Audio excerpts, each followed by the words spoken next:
Hello everyone! As has been the case every Saturday for a while, we take another dive into the mysterious world of the Forgotten Languages website, exploring its ties with UFOs. Today's topic is one of the major events in the website's corpus, the Yulara event. Contrary to most of the episodes so far, this one has a slightly different course and describes a single and an extremely important event. So let's start from the beginning. On the 3rd of March 2016, the website posted one of its many Cassini Diskus entries, so basically snippets of communication processed using the eponymous Cassini Diskus system, a recovered piece of alien technology. The next one, posted the same day, mentioned a re-entry event, presumably some kind of a craft. And the third one from the same day explicitly mentioned Yulara. Yulara is a town located in the southern part of the Northern Territory in Australia. It has a population of approximately 1100 and it is located fairly close to the sacred Uluru site of the Aboriginal Australian population. Curiously, it is located somewhat close to the famous radar station and the military base located in Pine Gap. The fourth post in the series from the 3rd of March also mentions Yulara, and this time with a RTB abbreviation, and a GIF picture which looks like a static signal observed on a TV screen. What followed was an odd silence. 4 days passed before we saw another Cassini Diskus post, and this time we again have what looks like an animation, and the mention of a landing event of an EHE. EHE reminds me of EBE, or extraterrestrial biological entity. What does the H stand here for, though? Radio silence again from the website. That is until the 10th of March, where we see what looks like a 4-color puzzle and the mention of the Yulara event FA. 4 weeks have passed, and out of nowhere on the 7th of April the site posted an article titled Entity. Well, we have a wordplay which hints at nothing in particular in itself. First we hear the mention of Akrija probe and a paradigm shifter vehicle, so a piece of possibly reverse engineered alien technology. Let's assume that a creature has everlasting life. If such were the case, then the entity needs not fear a cessation of its existence, and we should not be perceived as a threat. And though we cannot ascribe human features and aspirations to such an alien being, we can draw some parallels with all we know about biological beings here on Earth. Next we have some considerations of aliens. As heard many times in ufology, and as many people suggest, the aliens considered here would be capable of manipulating space-time, and with how bizarre events involving them are, the reaction of human observers could be one of being completely overwhelmed.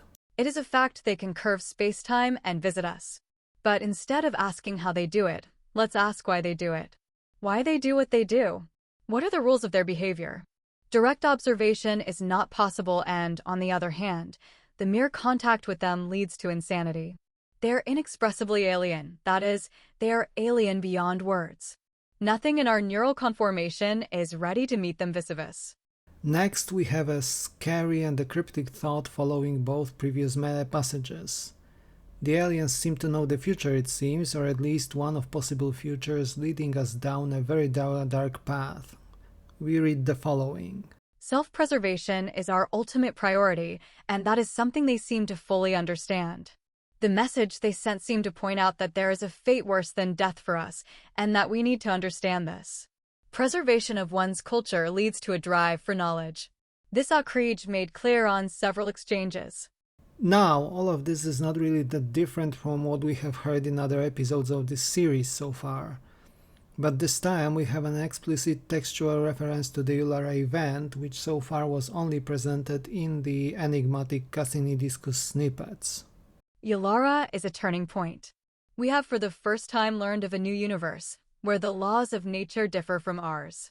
Now is time for us to redefine all of our notions of reality. If we deny the new reality, we must become insane. Mind, our reality itself is intact, it does not change. But our perception of it must change. The mention here leans into the multiverse and the interdimensional aliens theories. Proponents of inter- or extra-dimensional aliens claim that the non-human intelligence interacting with us is actually capable of hopping across the 3+1 dimensions that we know. Whether using wormholes, other forms of accessing hidden dimensions of reality, we just don't know how they do it, frankly. And this is how allegedly the aliens observed in March 2016 over and in Australia had arrived. The Yulara event will be a recurring theme in our journeys through the content of the website, so for now we are going to limit ourselves to the direct aftermath of said event. On the 11th of April, the website posted an article detecting Kardashev Type 3 iota-electronovolt neutrino sources. Is the universe a huge particle collider? First, there is a mention of a Kardashev 3 civilization. Perhaps a civilization of that magnitude, capable of using the energy of their entire home galaxy, would be able to bend time and space. The intro and the first English passage hint at such a civilization at work. Survival of a supercivilization can only be answered with cosmic engineering. The Yulara event is so far the only credible and unambiguous signs of ETs. Obviously, no Kardashev 3 supercivilization is interested in consuming the galaxy for the mere sake of consumption. And obviously, curiosity as a motivation for cosmic engineering is not enough to explain what we observe. If you wish to probe space-time beyond the standard model, you need a particle accelerator that is as big as the solar system and most likely the size of the galaxy. But if you wish to probe space-time at the Planck scale, then you need a collider the size of the whole universe. If we think about it, the theory about our entire reality being a particle collider seems absurd at the first glance. But given the energies involved and the technological advancement of aliens, perhaps something like this would be possible. Moreover, the next passage hints that the aliens might do such things in an attempt to escape the inevitable death of everything there is, whether through mechanisms such as Big Crunch or Big Rip, or in the eternal freeze of the forever expanding universe. It is not that ETs are interested in fundamental physics so that they resort to such cosmic engineering.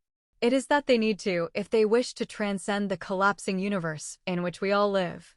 Creating a replica universe requires an accelerator the size of the entire universe you wish to replicate. Those supercivilizations living close to the omega point have no option if they want to escape this universe. Yulara event is YV, ZEV radiation for which only one source is known, an advanced class of accelerators. It comes from the right source, at the right time, and there is no natural phenomena explaining the radiation. Planck accelerators require a lot of fine-tuning, a lot of control parameters, and there is no chance at all that nature could produce such a device without intelligent intervention. If true, then indeed we would be dealing with beings attempting to be actual creators of a child universe. The next passage again mentions the escape from a Big Crunch type scenario, once dismissed, but one which recently regained some popularity thanks to theories like the ekpyrotic eternal universe, or different values of cosmological parameters than we had previously thought. A Type KIB Omega civilization soon learns that using the Queltron machine to move back in time does not avoid the Big Crunch. It too learns that jumping to a parallel universe doesn't, either. Only creating a replica universe ex novo can. But to build the Queltron machine, you need to be a KI supercivilization. The Queltron machine is also one of the staples of the Forgotten Languages corpus. It seems to be a crossover between a supercomputer and a time machine, capable of sending messages both into the future and into the past. Thus it would seem that whoever visited us during the Yulara event would be capable of feats indistinguishable from magic from us. So Clark Tech basically. The Yulara event will certainly return in the future, but we at least saw the first glimpse into it. What do you think about it, dear viewers? Did a hyper-advanced alien civilization actually visit us in March 2016 over the Australian interior? Let me know in the comment section down below. In the meantime, thank you for watching. I would appreciate a lot if you could like the video, subscribe to the channel and share the content. Your support is what keeps the channel going. This weekend I am also posting a review of the Disclosure Day movie and another video generated using this Space Engine software, so stay tuned. See you soon in another video. Take care.